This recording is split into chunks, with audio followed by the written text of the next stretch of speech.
بەڕێزان ئێمە وەک دانیشتوانی گەڕێکی بەختیاری لە قەزای سێ سادق بێبەش نەبووین لە کۆمەڵی گیر و گرفت کە شارەکەی خۆمان و زۆربەی شارەکانی تری کوردستانی گرتووەتەوە.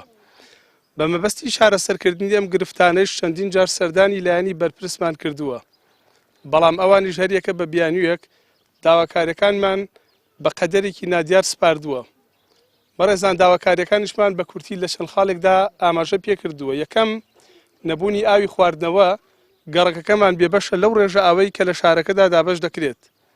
دووهەم گرفتی جادە و کۆڵانەکانمان بۆتە هۆی ئاستەنگی هاتوشۆی هەمووان بە تایبەتی چوون و هاتنەوەی قوتابیانمان بۆ قوتابخانە بە تایبەتی لە وەرزی بارانباریندا. سەرەڕای نەبوونی کارەبای نیشتیمانی بە پێی پێویست لەم وەرزی سەرماوسۆڵەدا ئەو بڕێنەوتش کە بڕیار بوو دابەش بکرێ هەتا ئێستا دابەش نەکرا. زۆر بێ ئاوین ئێمە باوەڕ کە هیچ ماڵێکی تیا نییە کە ئێستا تەنکیەکەی دوو بەرمیل ئاوی تیا بێت. هەمومان لەم مزگەوتی حاجە حسەینی ڕەشان هەیە لە گەڕێکی بەختیاری 50-60 ماڵە بین بە سۆندە ئاو لێوە ڕاکێشین. زۆر بێ ئاوین، ینی بەڕاستی بێ ئاویەکە وای لێ کردوین گەڕەکەکە جێبێڵین. ئەمە خاڵی یەکەمان. خاڵی دووهەمان بە نیسبەتی کارەباوە 36 ساعتی ڕێک لە دوێنێ ئێوارۆ پێر ئێوارۆ کە کارەبا بڕاو 36 ساعتی ڕێک حسابم کردووە 2 ساعت کارەبای نیشتیمانی هاتۆتەوە. هەمووی مۆلیدەیە. خەڵکێکی هەژارنشینی تایەم گەڕەکە بۆ معلوماتان، خەڵکێکی دەوڵەمەندی تیا نییە. ئەمە بە نیسبەتی کارەباکەژمانەوە.